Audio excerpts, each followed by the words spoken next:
One of the top high school basketball players in the entire country took an unofficial visit to Duke University. Could he possibly be suiting up for Jon Scheyer in the near future? What can we learn about Cooper Flagg as our friend Isaac Trotter from 247 Sports joins us on the program today? Let's get right to it. Hi, everybody. Dick Vitale. Hey, make sure you listen, man. The Locked On Blue Devils with J.J. Jackson. He's awesome, baby. You are Locked On Blue Devils, your daily podcast on the Duke Blue Devils, part of the Locked On Podcast Network, your team every day.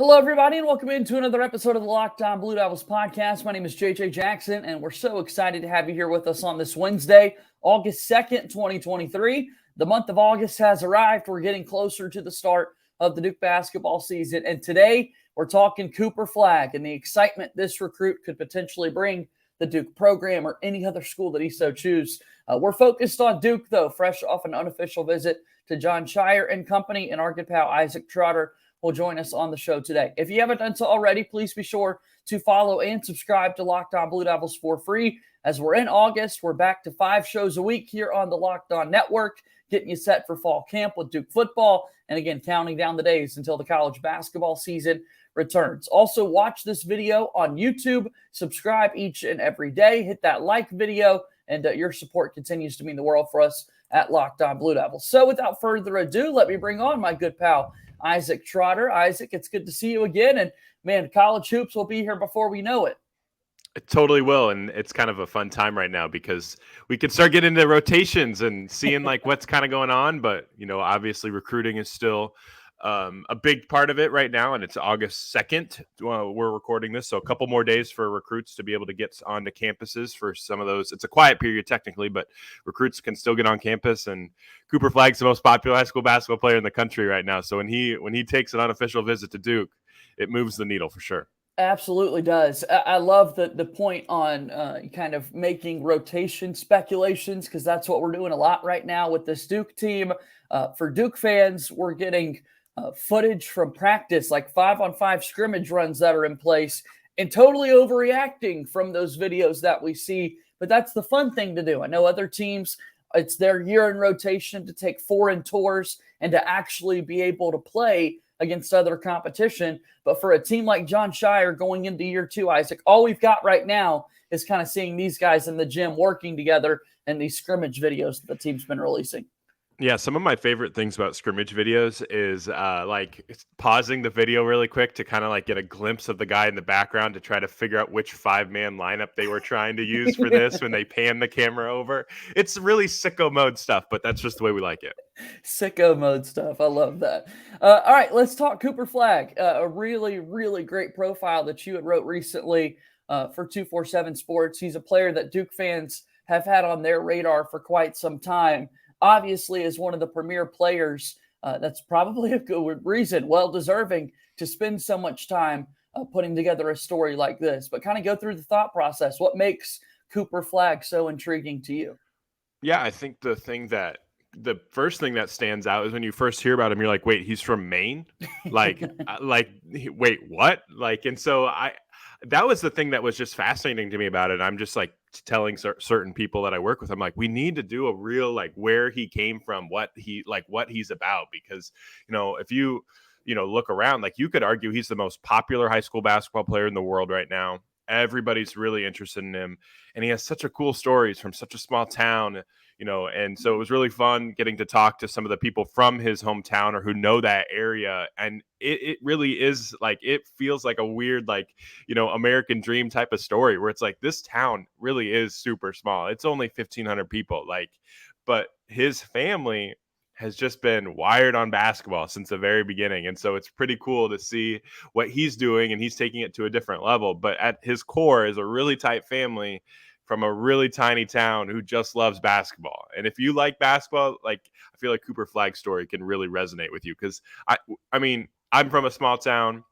it's just that basketball's different in small towns, and his small town is just like that. He's just doing it on a monster stage. Yeah, Finding Flag 247 Sports, Isaac Trotter put together this awesome profile of Cooper Flagg and the details in which, because you're right, I really hadn't thought about that. I think a lot of people focus on, okay, we're seeing him at Peach Jam, or we're seeing him play for one of the premier high schools in the country. But it goes beyond that, right? Where everybody has their roots. And then you start to think about, as you wrote, there haven't been that many people that make it out of Maine or have been such premier players all the way up from the Northeast in that area. Yeah, he is very much an outlier, and his AAU coach, the story is that like his AAU coach, which was one of the best players, Andy Bedard, in the state of Maine, he told somebody in 6th grade he thought that Cooper Flagg was going to be the best player out of Maine. And so like it started early. It started really, really early. And the thing is that like the more you get to talk to people around him, the more impressed you are with the person that he is. He's really normal. Like he plays like a different game. Like he has like a very like special gift, but he's a pretty normal kid. He loves to golf. He loves to hang out with his friends. He's not really, he's not different. Like he's not trying to be someone he isn't. He's just very comfortable in his own skin. And I think he's on a really good path. And, I think sometimes, not to pull the curtain too far back, but like, I think sometimes as the media, it's our job to cover these guys fairly. And he's still 16 and he's still kind of growing. And, you don't want to put too much expectations on him because then you're just setting himself up to fail. So like I'm writing the story, like, how can I write this in a way where I'm just telling a story. I'm not trying to, maybe not necessarily say like he's going to be the next LeBron James, where he might not be, right? Like there's a really, really good chance he's not LeBron James, but he can be a really awesome player. And how can we best tell his story without setting him up to fail? And so it's kind of like an interesting dynamic there with his story and kind of how you shape it, because he's got a chance to do some really, really special things, but you don't want to put the cart before the horse a little bit too. It makes it easier to tell the story when you put together performances like he did at Peach Jam, right? Against the elite of elite and high school prospects and recruits that are out there. 25 points, 13 rebounds, 6 assists, 7 blocks a game. And again, against really impressive competition. That was insane to watch him put together those type performances. And then everybody's kind of talking about Cooper Flagg. Yeah, it was video game type of numbers. And like just the way he played too is so special. Like he is such a team first player, like his ability to handle the ball, his size, the passing, the getting other guys involved. And the one interesting part about him is that he's playing for Maine United. Maine United is not a high level EYBL, very well known team. Like they don't have a ton of 5-star type of caliber players on it, but they have really good players. And so like Cooper is playing a different role for Maine United than he would at Montverde, or maybe if he was playing for, a bigger high profile AAU program. So he has the ball in his hands. He is the main distributor. He is the anchor of the defense. He gets to be the star. At Montverde, he was not the star.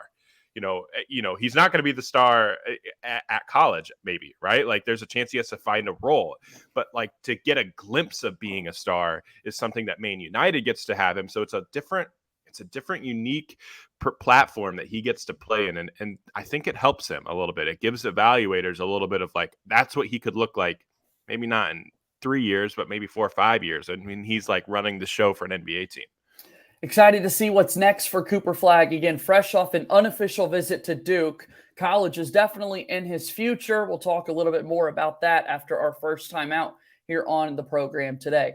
Locked On Blue Devils is brought to you by our friends over at LinkedIn. We love these guys because these days every new potential hire can feel like a high-stakes wager for your small business, and that's why you want to be 100% certain that you have access to the best qualified candidates available. LinkedIn Jobs helps you find the right people for your team faster and for free.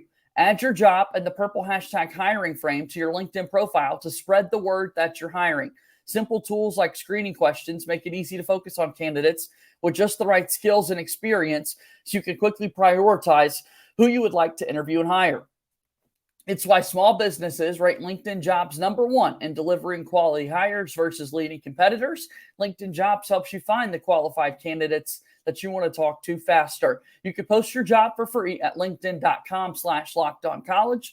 That's linkedin.com/lockedoncollege to post your job for free. Terms and conditions apply. Moving forward here on today's episode of Locked On Blue Devils, JJ Jackson alongside my buddy Isaac Trotter from 247 Sports. All right, we're talking about Cooper Flagg and the player that he could be. Everyone wants to know what's next for him in terms of a college destination. As Peach Jam concludes, a lot of reclassification rumors and start to ramp up a little bit. And then all of a sudden we learn, wait a minute, he's on an unofficial visit to Duke. That kind of snuck up on everyone's radar. So when you look at Cooper Flagg, kind of where are we at in the recruiting landscape of all of this? Yeah, I think the reclassification stuff, picking between staying in the class of 2025 or moving to the class of 2024 is probably the first objective, like the next one to hurdle to clear.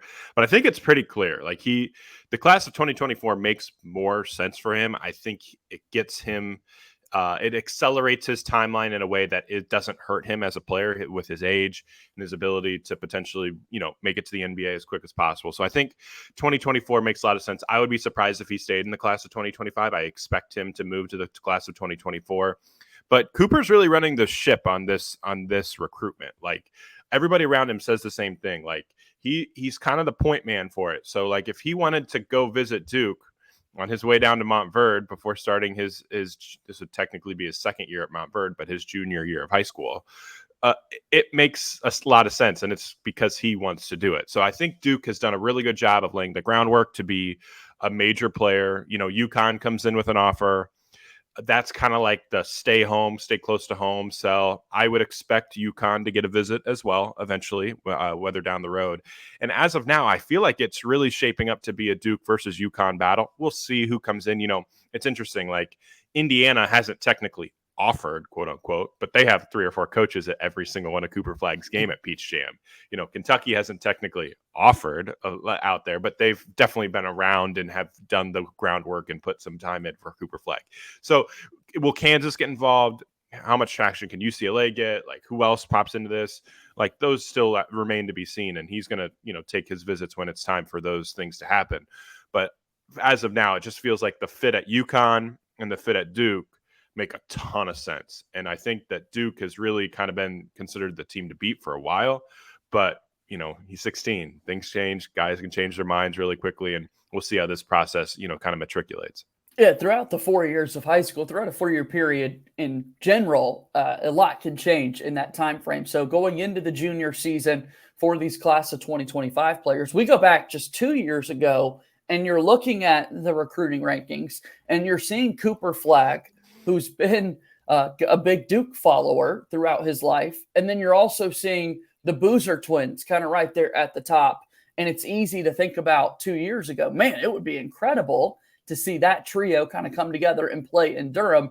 And then we see events like Peach Jam, where Cameron Boozer and Cooper Flagg are sharing the floor together. And it makes a little sense why it might be difficult for those two players to almost coexist together on the same basketball team. As amazing as that sounds from a basketball perspective, I know that that's been a little bit of a conversation amongst Duke fans. Where do you sit there?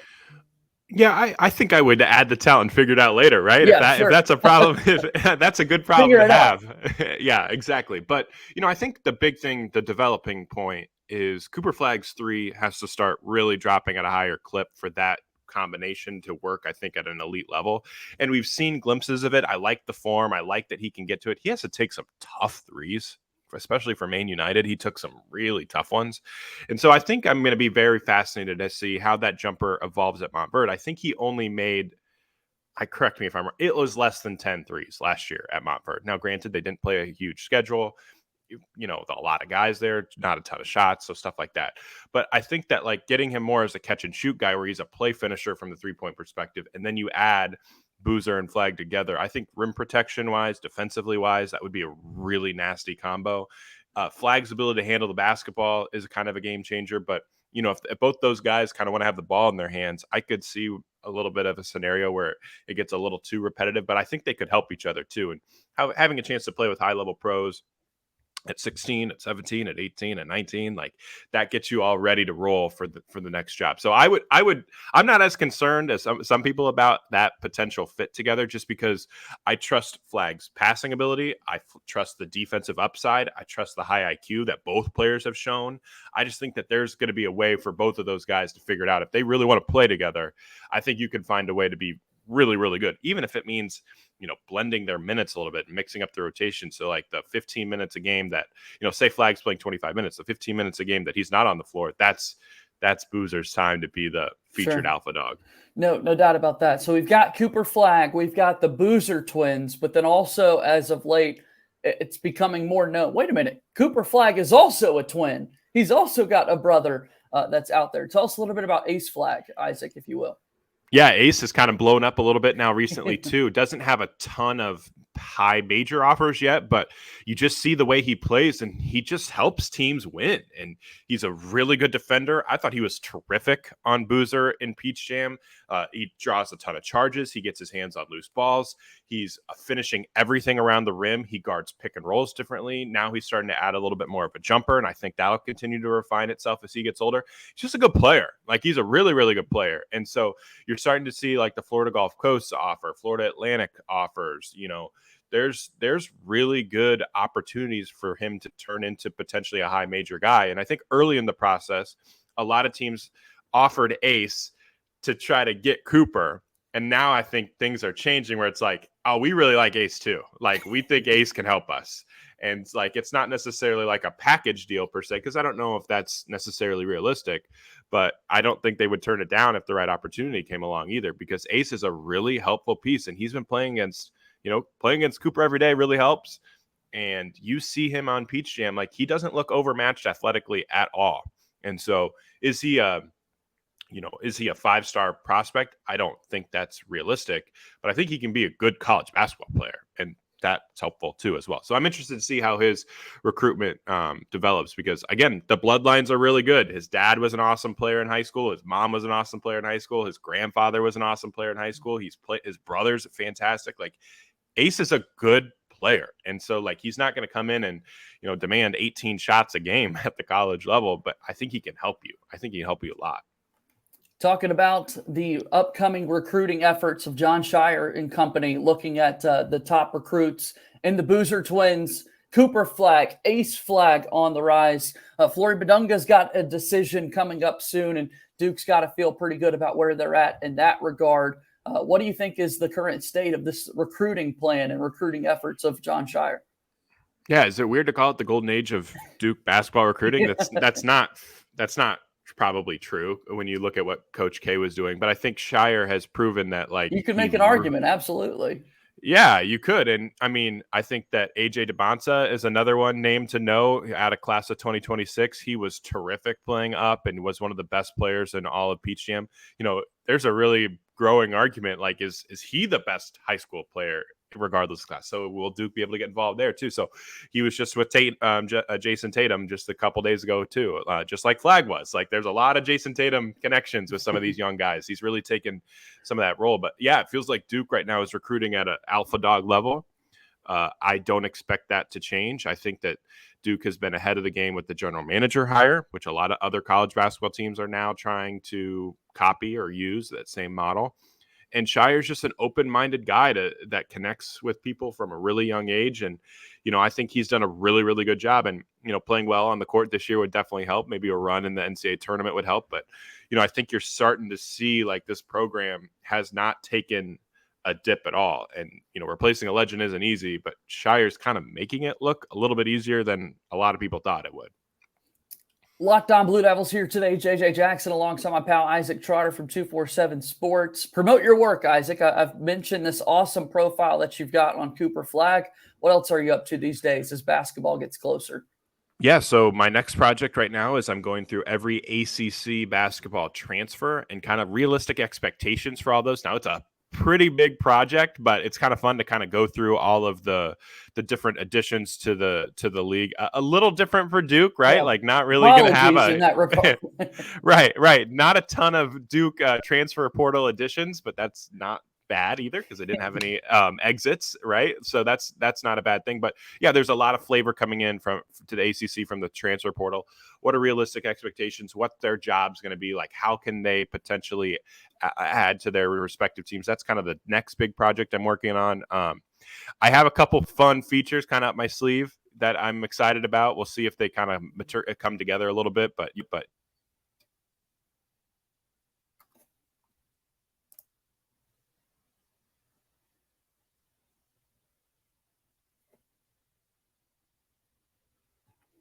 taking a look at what's coming up next for this Duke basketball program and what's been happening as of late, Isaac. The coaching staff has greatly improved for Jon Scheyer and company, as Emmanuel Dildy has been one of the more recent additions to his staff. Going outside the brotherhood once again is something that we've been talking about in recent weeks, with Jay Lucas being on the staff previously, and now Dildy has also been added to the bunch as well. I think you're muted right now. Yeah. Am I good? There we go. It's been a little bit weird. My mic just popped off. Yeah, it's a young group. They're a different group. You know, they lose one kid. Jefferson left for the Celtics. Emil Jefferson, yeah. Correct. So like that's certainly a loss, but I don't think it's a situation where Duke is dipping down anyway with the new hires. But I'm fascinated by what some of the new voices that he's brought into this staff bring to them from an X's and O's standpoint. That's really interesting to me. And so like I love the idea of adding new ideas and new ways to play. And so I think you see this Duke squad, like on paper, there's a lot of shooting and there's a lot of defensive versatility that you could have if you have, you know, Kyle Filipowski at the 5. Could they institute some switch everything stuff 1 through 4? Could they potentially have more 4-shooter lineups, even 5-shooter lineups? Like, what are those different wrinkles from an X's and O standpoint that the different coaching staffs will bring in? Because you see it every single year. You bring a new coach in, he might have 1 or 2 different ideas that could kind of tweak what you do. So I'm fascinated to see what those look like for Duke moving forward with this new look staff. Dildy coming into the fold from Oklahoma most recently, years at Northwestern with Chris Collins, who's obviously got the Duke connections and a really good relationship with Jon Scheyer. And then a lot of years at Loyola Chicago, helping recruit one of their best teams in program history. Once again, Duke seems to find this staff that we talked about, kind of the golden age of Duke recruiting, and here they are going out and getting other amazing recruiters as well. Well, and the other thing too is that like really good X's and O coaches at Northwestern. Chris Collins runs really good stuff, and he has a really good defensive staff that he's had. And then Porter Moser is a film junkie. Like he's had like one of the best NCAA tournament performances from an X's and O standpoint when he, you know, used a 9 seed at Loyola. They beat Illinois, a number 1 seed who had a phenomenal year. And he shut down Ayo Dosunmu and Kofi Coburn, 2 All-Americans, with a phenomenal scheme in that thing. So you're getting guys from really good X's and O's backgrounds too. So that's a very, very interesting thing. Because I think with Duke, like you're going to recruit at a high level regardless. The connections certainly help, and Duke has that. But like you get a little bit of access to those high level recruits when you're at Duke. But I think the X's and O differences and like the difference that, you know, Porter Moser's not really in the Duke brotherhood a little bit, so it's kind of stealing a little bit from him. Could be a really, really interesting wrinkle for Duke this upcoming season. Basketball season will be here before we know it. And Isaac, I really do appreciate you stopping by and spending some time with us here today on Locked On Blue Devils. One more time, where can we find your work? Yeah, just follow me on Twitter at Isaac_Trotter or 247sports.com. It's usually right up there. Perfect. We'll talk to you again soon, Isaac, okay? Thanks, man. Anytime. All right, that's Isaac Trotter, and he's joining us here on the program today. Really fun visit with him and an awesome profile of Cooper Flagg that you need to go check out for yourself. We'll be back at it later this week with more coverage of Locked On Blue Devils. That's going to do it for today's show. As always, go Duke. I'll talk to you tomorrow. My name is JJ Jackson. Thank you and good day.